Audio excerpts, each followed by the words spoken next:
America Israel ನಡೆಸಿದ ದಾಳಿಗೆ Iran ಸರ್ವೋಚ್ಚ ನಾಯಕ ಖಮೇನಿ ಹತ್ಯೆಗೀಡಾಗಿದ್ದಾನೆ. ಏನೇ ಬಂದರೂ ಎದುರಿಸ್ತೀನಿ ಅಂತ ಸವಾಲ್ ಹಾಕಿದ್ದ ಖಮೇನಿ ಇದೀಗ ಬಲಿಯಾಗಿದ್ದಾನೆ.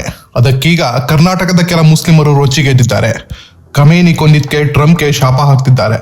ಚಿಕ್ಕಬಳ್ಳಾಪುರದ ಅಲಿಪುರದಲ್ಲಿ ಹಿಂದೆ ಖಮೇನಿ ಬಂದಿದ್ದ, ಹೀಗಾಗಿ ಅಲ್ಲಿ ದೊಡ್ಡ ಶೋಕಾಚರಣೆ ಮಾಡ್ತಿದ್ದಾರೆ. ಈ ಕಡೆ ಬೆಂಗಳೂರಲ್ಲಿ ಮುಸ್ಲಿಂ ಹೆಂಗಸರೆಲ್ಲ ರೋಡಿಗಿಳಿದಿದ್ದಾರೆ.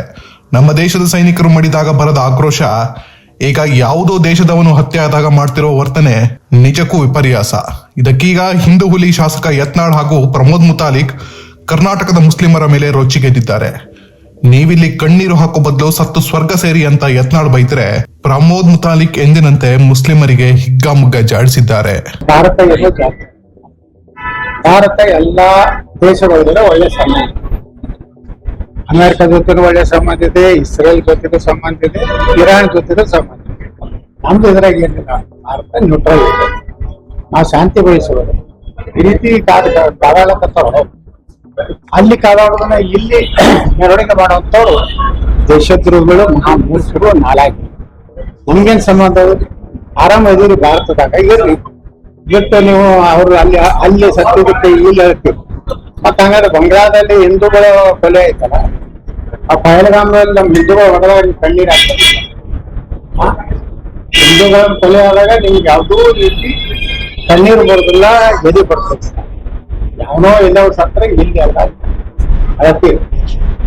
ನಿಮ್ಗೆ ಈ ದೇಶಕ್ಕೆ ಇಷ್ಟೇ ಇಲ್ಲ, ಈ ದೇಶದ ಅನ್ನ ತಿಂದು, ಈ ದೇಶದ ನೀರು ಕೊಟ್ಟು, ಈ ದೇಶದ ಗಾಳಿ ಸೇವನೆ ಮಾಡಿ ಯಾರೋ ಯಾವುದೋ ದೇಶ ಸತ್ರ ಯಾವ್ದು ಅದು ದೇಶದ್ರೋಹ ಮತ್ತು ಈ ದೇಶಕ್ಕೆ ಒಂದು ರೀತಿ ಮೋಸ ಮಾಡೋದು. ಅದೇ ಮಾಡೋರು ಅವ್ರು ಯಾರೋ ಗೊತ್ತಾಯ್ತಾರೆ. ಇವರು RSS ಪದಸಂಚಲ್ ಮಾಡ್ಬೇಕಾದ್ರೆ ನಮ್ಮ ಕರ್ನಾಟಕದಲ್ಲಿ ರಿಜಿಸ್ಟ್ರೇಷನ್ ಆಗಿದೆ ಅನ್ನೋದು ಕೇಳ್ತಾರೆ ಪ್ರಿಯಾಂಕಾ ಖರ್ಗೆ. ಈಗ ಇವ್ರು ಅಳುವುದಕ್ಕೆ ಮತ್ತು ಆ ದೇಶದ ನಾಯಕನ ಕೆಳಗಡೆ ಆಗ್ಲಿಕ್ಕೆ ಯಾವ್ದಾದ್ರು ರಿಜಿಸ್ಟ್ರೇಷನ್ ಎಲ್ಲಾದ್ರೂ ಮಾಡ್ಯಾರ ಮಾಡೋದು. ಈಗ ಪ್ರಿಯಾಂಕಾ ಖರ್ಗೆ ಸಿದ್ದರಾಮಯ್ಯ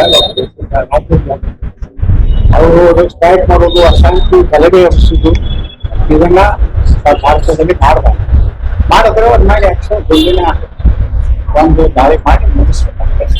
ಅವೆಲ್ಲ ದೇಶದ್ರೋಹಿಗಳೇ ಹೊರತು ಅವ್ರು ದೇಶದ್ರೋಹಿಗಳಲ್ಲ. ಭಾರತಕ್ಕೆ ಅನ್ಯಾಯ ಆದಾಗ ಪಾಕಿಸ್ತಾನ ಭಾರತದ ಮೇಲೆ ದಾಳಿ ಮಾಡಿದಾಗ ಭಾರತ ಪಾಕಿಸ್ತಾನ ಗೆದ್ದಾಗ ಇವರು ಈಗ ಬಹಳ ದುಃಖ ಆಗಿದೆ. ಪಾಪ ಕಣ್ಣೀರ್ ಹಾಕ್ಬೇಕು, ಆದಷ್ಟು ಕಣ್ಣೀರ್ ಹಾಕೋದು ಆತ್ಮಹತ್ಯೆ ಮಾಡ್ಕೊಂಡು. ಇರಾನ್ ಮೇಲೆ ಅಮೆರಿಕ ಮತ್ತು ಇಸ್ರೇಲ್ ದಾಳಿ ಮಾಡಿದ ಪರಿಣಾಮದಿಂದ ಅತ್ಯಂತ ಭಯಾನಕವಾದಂಥ ಸ್ಥಿತಿ ನಿರ್ಮಾಣ ಆಗಿದೆ. ಕಳೆದ 35-36 ವರ್ಷದಿಂದ ನಿರಂತರವಾಗಿ ಸರ್ವಾಧಿಕಾರಿ ಇದ್ದಂಥ ಖೊಮೈನಿಯ ಹತ್ಯೆ ಆಗಿದೆ, ಬರ್ಬರವಾದಂಥ ಹತ್ಯೆ ಆಗಿದೆ. ಇವತ್ತು ಇಡೀ ಜಗತ್ತು ಗೊತ್ತು ಆ ಖೊಮೈನಿ ಅನ್ನುವಂಥ ವ್ಯಕ್ತಿ ಹೇಗಿದ್ದ, ಏನು ಆಡಳಿತ, ಏನು ಹೇಗೆ ಅಂತನ್ನುವಂಥದ್ದು. ಯಾವ ಮುಸ್ಲಿಮ ರಾಷ್ಟ್ರಗಳಿಗೂ ಕೂಡ ಶಾಂತಿಯಿಂದ ನೆಮ್ಮದಿಯಿಂದ ಬದುಕ ಕೊಡಲಾರದಂಥ ಖೊಮೈನಿ. ಅಷ್ಟೇ ಅಲ್ಲ, ತಮ್ಮ ದೇಶದಲ್ಲೇ ಇರುವಂಥ ಹೆಣ್ಣುಮಕ್ಕಳಿಗೆ ಅತ್ಯಂತ ಕ್ರೂರವಾಗಿ ಅವರಿಗೆ ಯಾವುದೇ ರೀತಿಯ ಸ್ವಾತಂತ್ರ್ಯವನ್ನು ಕೊಡದೆ ಅವರನ್ನು ಪ್ರಾಣಿಗಳ ಥರ ನಡ್ಕೊಂಡಂಥ ವ್ಯಕ್ತಿ ಯಾರಾದರೂ ಇದ್ದರೆ ಅದು ಖೊಮೈನಿ. ಸೊ ಅಂಥ ವ್ಯಕ್ತಿ ಸತ್ತ ನಂತರ ಇವತ್ತು ಭಾರತದಲ್ಲಿ ಇರುವಂಥ ಮುಸ್ಲಿಮರು ಪ್ರತಿಭಟನೆಗಳನ್ನು ಮಾಡ್ತಾ ಇದ್ದಾರೆ. ಶ್ರೀನಗರದಲ್ಲಿ ಪ್ರತಿಭಟನೆ ಮಾಡ್ತಾ ಇದ್ದಾರೆ. ಕರ್ನಾಟಕದಲ್ಲೂ ಕೂಡ ಚಿಕ್ಕಬಳ್ಳಾಪುರ ಇರ್ಬೋದು, ಬೆಂಗಳೂರು ಇರ್ಬೋದು, ಹೀಗೆ ಅನೇಕ, ಶಿವಮೊಗ್ಗ, ಇಲ್ಲೆಲ್ಲ ಕಡೆಗೂ ಪ್ರತಿಭಟನೆಯನ್ನು ಮಾಡ್ತಾ ಇದ್ದಾರೆ. ಶಿವಮೊಗ್ಗದಲ್ಲಿ ಒಬ್ಬ ಮುಸ್ಲಿಂ ವ್ಯಕ್ತಿ ಹೇಳ್ತಾ ಇದ್ದು, ಗಾಂಧೀಜಿ ನಮ್ಮ ದೇಶದಲ್ಲಿ ಹೇಗೋ ಹಾಗೆ ಖೊಮೈನಿ ಇರಾನ್ದಲ್ಲಿ ಇದ್ದ ಹಾಗೆ ಅವರನ್ನು ಕೊಲ್ತಾರೆ ಅಂತಂದರೆ ಹೇಗೆ? ಏನು ವಿಚಿತ್ರ ಅಂತಂದರೆ ಗಾಂಧೀಜಿ ಜೊತೆ ಹೋಲಿಸ್ತೀರಿ. ಗಾಂಧೀಜಿ ಅಹಿಂಸಾವಾದಿ, ಖೊಮೈನಿ ಹಿಂಸಾವಾದಿ, ಅತ್ಯಂತ ಹೀನವಾದಂಥ ಕ್ರೂರಿಯಾದಂಥ ಒಬ್ಬ ಆ ವ್ಯಕ್ತಿಯ ಬಗ್ಗೆ ಇವತ್ತು ಗಾಂಧೀಜಿಯವ್ರ ಜೊತೆ ಹೋಲಿಸ್ತೀರಿ. ನಾಚಿಕೆ ಮಾನ ಮರ್ಯಾದೆ ಏನಾದರೂ ಇದೆಯಾ ನಿಮಗೆ? ಯಾರು ಏನನ್ನು ಹೋಲಿಸ್ಬೇಕು ಅನ್ನೋದು ಗೊತ್ತಾಗೋದಿಲ್ವ ನಿಮಗೆ? ಇಲ್ಲಿ ಕರ್ನಾಟಕದಲ್ಲಿ ಕೆಲವೊಂದು ಮಹಿಳೆಯರು ಅಳ್ತಾ ಇದ್ದಾರೆ, ಬೇರೆ ಬೇರೆ ರೀತಿಯ ಅಳೋದು. ಇವು ನಿಮಗೆ ಅವರು ಸ್ವಾತಂತ್ರ್ಯ ಕೊಟ್ಟಿಲ್ಲ. ಬುರ್ಕಾ ಹಾಕೊಳ್ಳದೆ ಇರೋದು ಗುಂಡು ಹಾರಿಸಿದ ನಾವು. ಸೊ ಅಂಥ ಖೊಮೈನಿಯ ಬಗ್ಗೆ ಕರುಣೆ ತೋರಿಸುವಂಥದ್ದು ಅನಾವಶ್ಯಕವಾದ್ದು. ನಮ್ಮ ದೇಶದಲ್ಲಿ ಆ ಖೊಮೈನಿಯ ಒಬ್ಬ ರಾಕ್ಷಸನ ಪರವಾಗಿ ಈ ದೇಶದ ಮುಸ್ಲಿಮರು ಪ್ರತಿಭಟನೆ ಮಾಡೋದು ಎಳ್ಳಷ್ಟು ಶೋಭೆ ತರುವಂಥದ್ದಲ್ಲ. ಇದನ್ನು ಶ್ರೀರಾಮ ಸೇನೆ ನಾವು ಖಂಡಿಸ್ತಾ ಇದ್ದೀವಿ, ವಿರೋಧಿಸ್ತಾ ಇದ್ದೀವಿ. ಹ್ಯಾರಿಸ್ ಇವತ್ತು ಅವರು ಪ್ರತಿಭಟನೆಯನ್ನು ಮಾಡಿದ್ದಾರೆ. ನೀವು ಪ್ರತಿಭಟನೆ ಮಾಡೋದಿದ್ರೆ ಎಲ್ಲರಿಗೂ ಏನು ಹೇಳ್ತೀರಿ, ಸ್ವಾತಂತ್ರ್ಯ ಮೈದಾನದಲ್ಲಿ ಮಾಡಬೇಕು, ಫ್ರೀಡಮ್ ಪಾರ್ಕ್ನಲ್ಲಿ ಮಾಡಬೇಕು ಅಂತ ಹೇಳ್ತೀರಿ.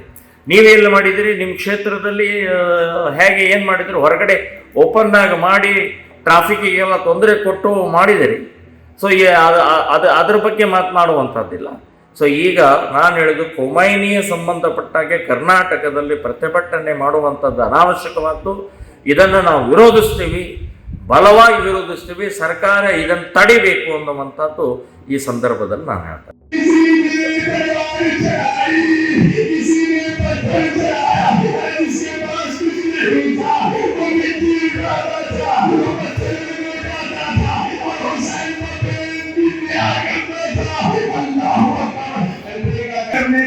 शहीद करने के लिए 30 टन का बम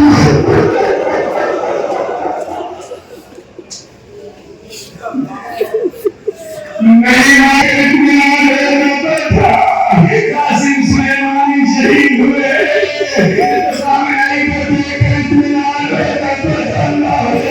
तारीख बताती है कि जनाब ज़ैनब कुलसूम के सामने जब भी ये कहा जाता था तुम्हारे सर से चादर छिन जाएगी, गुरु को छाने के लिए बुलाया जाए।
एक से बढ़कर एक नजीर, अमेरिका, इस्राएल।